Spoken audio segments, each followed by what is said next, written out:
Bafetité Noël yango ezoya bana balatité bonne année batu bakote donc il cherche comment annoter donc bilo bo bloquer biso bo kanga biso nanga po bimisa biso na bo wumbu peuple Israël babimaka ba se retrouvaka nanzela Moïse nanga ezala msu yonde Moïse lela benga Moïse pambate parce que ozolia na bango yebi bango nde bazalaka bango ba peso ba lar na bango likola ba 100 millions de okimisi bana on Afrique du Sud baza kuna na minute mais ngai ni na olo baboy ba tension ezanga pour okufa na ngai na biso vetenga na okufa na nga nanga likolo na yo pour le bunda le salo ekoki ko sala kaneza makasi colère ezali mboka zo kufa nsala ngala tangi mingi moi je suis diplômé donc beaucoup fa ba kenanga na biso kaneza pour la yo donc ta ba musu zo ko kufa likolo na ngona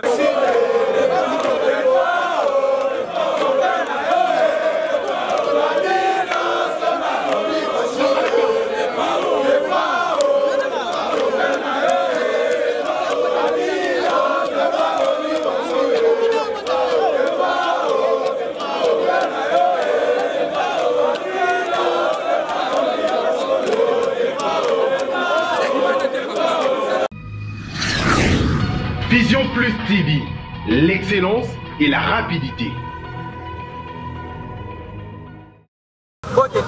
Mbote Ndeko, les journalistes. Par rapport à la déclaration au président déclaration au président Nabiso Sala, ezali déclaration moko ya Bwania, azali mutu ya Maele. Atali déjà essayé d'analyser pour essayer de qui bango dès le début. Herba lobby makambuto ken élection avec machine. Batu balobi pourquoi président lobby to ken élection avec machine allié mbongo ceci c'est là or ka comprendre ki ba jeune bango. Comme to komi lelo machine obiso to ndima ki to ken élection et comme il sous soto c'est là après une semaine. Nango président asaleli Bwania alobi to c'est là une semaine wana tozo kenango o tozo bengango ezali opération contre mur. Donc ce qui to komi les 30 to kozela lisusu mode d'ordre ya président biso to se prendre en charge et le ba fait Etienne Tshisekedi wa Mulumba nde yango tozali ko lancer appel na nanga na monsieur Joseph Kabila ba bien le 30 juin le 30 il faut ba lungwa na bokonzi oyo batike la peuple apona mutu na ye soki ba boyi il faut ba exterminer biso nyonso peuple congolais mobimande batika ko jouir na pouvoir au Congo mais soki ba sali bongo te ba ba bien to ko benga na bango avec force. Déclaration au président Sali. Bino tu vas combattre au sein d'accord na ya moto ba misusu ba yimi. Mutu ya koyimayima azalité déclaration au président Sali ezali déclaration à Bwania base endimi yango pe et confirmé yango iyo to ndimi makamo président la biso lobby. Bino ba est-ce que vous lina bo sanga na ba debala moka pour la bino président de la République soki possible déclaration. Kosangana na bandeko ya lamuka biso nyonso tozali na liste ya kobengana ndeko Kabila mais bango bazali na idéologie na bango biso tozali na idéologie na biso moye to sangana bango na minute ezali te bango soki baende kopesa biso maboko tokoyama bango mais avec beaucoup de réserves parce que baza ba très biso tokokende avec bango te parce que lelo oyo yo oleki otamboli Kinshasa mobimba depuis déclaration et salamaki au moni parti nini ezali na base lokola biso bango ne fo balanda biso tozana ta kolanda bango te. Oui mbote papa.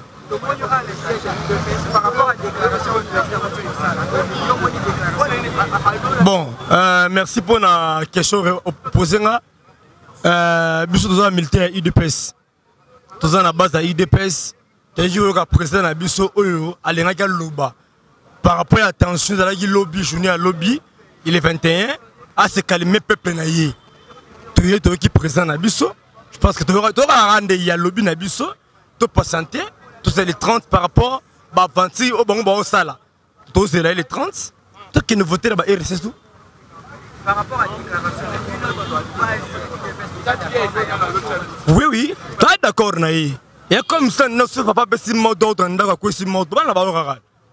Bano ba se respectera bien ba na mode ba ko ici donc pas ko ici mode d'ordre aboyi bana na yeba ba kufa sous ce belé ba zoka ebelé to buka na ebelé ba enlever belé to qui monte va pas ici to zelati le 30 et puis musika ta ko sera jouera 6 jours ce 7 jours ça musika to zela bango to zela c'est ma contre mais toujours na bango pe donc oche to zela bango OK si suna mbote nao par rapport à la déclaration du président Sala Bon voilà, ya malamu ezali photo loba, ya mabepe tokoloba. Omoni TV za radio tende balongo mo balobara. Na TV bozo ye bape bozo mona d'abord omoni ye mo président ndenge alimboli na biso peuple na ye. Na benga ngo peuple na ye ya bango te ya ye. Parce que yenda ye biso malamu biso peto ye bien malamu. Alobi na biso to calme to tika lo lenge oyo tozo ninga ko manifester lisusu poto mi kufa lisusu. Yango tozo zela ndenge moninga uti ko le kalobi tozo zela 7 jours eza nango liwate. Toko kokalo lenge bango bazo mema biso. Biso pe tozo mema bango 7 jours kolala kolamuka na lo bango ezaka mukuse mabeli wana nanga okufa pe na inera lelo nzambe mbakozwa to ye biango mais le problème nanga ezani ya mabesi ko ekomi na tanga koloba omoni nanga na robomba te lelo ngapo nanga na fingi toza vie nanga respecter lisu na respecter yo alongo le chapeau mais mabe ozo sala tikara na chokwe mir pozo sa mabe mingi peuple congolais zo souffrir pona yo kaka lokola bango balingio en otage, aujourd'hui biso peuple en otage. Au bloqué biso, to se retrouver te, to bimate. Donc ala ki chassa makamute koma ya mbangu mbangu. Ebe mamari lusamba bakenda na mbangu. Ebe makingandi bakenda na mbangu. Monta kufe bo feti moreza ya bona ne to mona ba feti te. Noël yango ezoya bana balati te bona ne batu bakote. Donc il chasse comment annoter. Donc bilo bo bloquer biso bo kanga biso. Nanga po bimisela biso na bo wumbu peuple Israël ba bimaka ba se retrouvaka. Nanzela Moïse, nangezala msu yonde Moïse. Le la benga Moïse pambate parce que ozoli na bango yebi bango nde bazalaka. Bango ba peso ba lar na bango likola ba 100 millions de okimisi ba na on Afrique du Sud. Baza kuna na minute yo. Mais ngai ni na oloba boy, ba tension ezanga pour okufa na ngai. Na biso vetenga na okufa na nga nanga likolo na yo.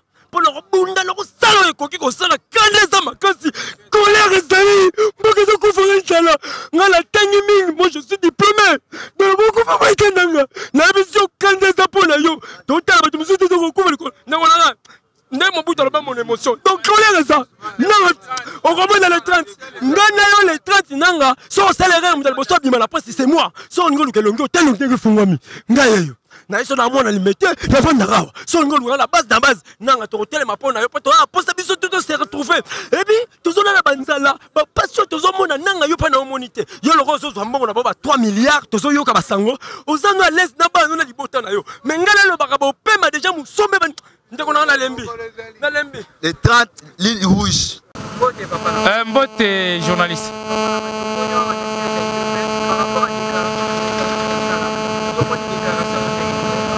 Avant tout, c'est présenté Naza, président Yamotosi de l'UDPS. En plus de ça, je suis le secrétaire exécutif en charge de la mobilisation et implantation de la Ligue de jeunes.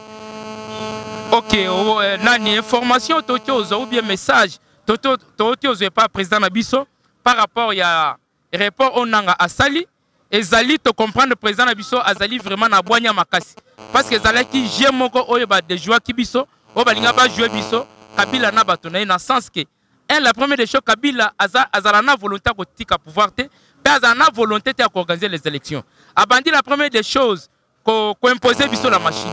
Tant totali et le quand on commence à agir, il y a tout boycotter l'élection pour nous avons compris cette histoire, Tonimi avec machine ou sans machine nous allons aux élections. Bah comprendre des alliés qui vraiment bloquent Kadena. Et aujourd'hui, bah où tu commentes c'est Nabango Yako brûler ma machine et aujourd'hui nous disent que non, Nangaza incapable de organiser les élections. Totali Géwana président Atali à travers cash na base Mobatali que non pour na côté jouer Géo c'est-à-dire to salani. Dans 7 jours ils a ébelleté. Tout comme les 7 jours les 30 total nanga ceux qui a organisé machine to organiser té. Surtout comme mon colonne que nanga n'a pas organisé les élections. Na ba na kati ya constitution tozana article 64 nde to appliquer mon colonne. D'où tozana to ceux qui s'appellent na bango na souk. D'où l'UDPS avec cash toza déterminé les 30 to organiser les élections. Tout en maintenant notre campagne jusqu'au le 28 décembre. Peut-on mettre en garde ou bien prendre la communauté internationale en témoin avec tous les pays voisins. Le 30 décembre, tu vas voter. Tu vas ce report même à 1 heure. Tout en amenant dans notre poche l'article 64 pour te mettre bango en dehors. Parce qu'il y a oyo na base que base mobimba, tu yokeli mokonzi na biso tellement tu zali politique, tu comprendre ba jewana, pas jewana ezalaki préparation à transition na bande comme ça bazali banda wana. Dans le sens que non, tant que tu as le boulot, tu as convoqué transition oyo ekosala ke dialogue ekota mais c'est Kabila to continuer to comprendre, il n'y aura ni report, il n'y aura ni dialogue ni transition. C'est ce que nazo lingana yebisa banakin baeba que non l'UDPS ezali machine politique oto za ko déjouer tous les plans diaboliques o bazo linga ke Kabila a azanakati ya pouvoir naï. D'où biso avec la dictature vraiment tozonga simate toza déterminé tozali ko maintenir toujours campagne na biso till le 28 parce que Kimbuta nazo yebisaye azali na droite ko violer même pas loi électorale te ko empêcher campagne électorale. Tozo ça la campagne na biso jusqu'au le 28 décembre pona ko lakisa ko yebisa population base à la vigilance mokolo la élection le 23 biso tout okende ko voter toza la massive le 30 s'il vous plaît na sens que non victoire na biso oyo ezali d'ici la président na biso azongwende naye et ses chefs biso te. Merci. Et que bande ko ya opposition mususu ba ye pene na bino ko senga bino el ko simba na maboko ko ete bolongola nguna wa za passe na bino ko ni mamango to bo ya. OK, merci l'UDPS ou bien cash abo ici mutute tous les mutako ko ya mais pour le moment tous les bateaux jusque là oyebi ke bande ko mususu ba lobaki que non pas avec machine ezalaki plan na bango o ba saliki na sens que non tambiso to ko boya pe machine na minute suka ba changer ndenge ba lukaka wana do bato abongo vraiment tozo comprendre baza bato ya mbeli ya miso mino mibale do avec ces telles personnes toza vraiment très souple na bato wana moment ezali ke mutu nyonso ko ya mais na sens que non ya to ko sangana vraiment na base que cible na biso eza Shader côté bazali ba sangana pe biso pe ba sangana to combattre Shaba parce que ba master wana baza ba adversaire na biso te wa adversaire na biso ezali Shader tellement bango bazali pe na objectif ya ko bengana Shader eza mabete baza na kwa na bango babunda kaka po Shader akende parce que je vous dis ata les 21 candidats ba s'aligner contre Shader a même pas 1%. Hollandi ezate que le lot tant ko sangana nde Shader akende te ata to sangani les 21 candidats to ebi ke muto aliboso ko za pouvoir ezak fachi vite nde ba ko gagner on les met sans problème. C'est ça que je peux vous dire. Par rapport à la déclaration, vous êtes d'accord avec la photo mais c'est le journal de base des politiques. Tant que base ce sont des politiciens qui comprennent tout ce qui se passe. Donc je vais vous dire que non, Makambo est allé base unanime. Le président Fachi a sali déclaration na liboso milliers de bases. Mais so tali na ba siège à batumso comprendre que non et comme ça limité ba vandaki ba bando tala mokonzi ya opposition ko lobanine. Eza la communauté internationale. Eza la l'UDP bando zela que non Fachi aloba bango nyonso bazwa. C'est-à-dire que base vraiment déclaration Fachi a sala sali nanda kuna c'était liboso. Il y a milliers et milliers de combattants. Il y a base naï. Oyo bandimba ba clamer comprendre des alliés vraiment déclaration ou bien position à malam. Merci beaucoup monsieur. Par rapport à la déclaration au président mais le président a démontré toujours politique et sagesse politique inae. Vraiment déclaration mon président normal, et ça bien pour Nabiso puisque il y a yoka kibiso. Puisque il y a l'ingaka balinga qui va cotiser na jeu politique. Tolongo la qui.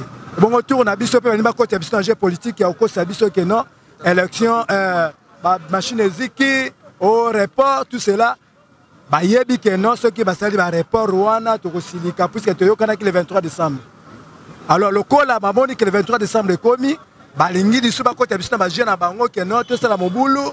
Bongo toya kokuya na beba na bango président biso azali aide de l'aigle amoni yango bengi biso a expliquer biso bon les 30 ans na musikati tu es d'accord tout ça d'accord vraiment a jouer rôle moko ya papa kati ya mobali liboso moi sinaï par rapport à bino ba combattant ceux qui fait que les 30 élections c'est bino décision ni ko pour na corner ngami ezaka ka pona corner nanga puisque corner nanga za na mobali na ezali Kabila yoko loba corner nanga ndenge ni to mona corner nanga te to zo mona mutana sima corner nanga eza Kabila donc yé corner nanga na Kabila le 30 décembre fil rouge déjà parce que va pesa biso code déjà to yebi que non le 30 décembre écolé katé. Merci beaucoup.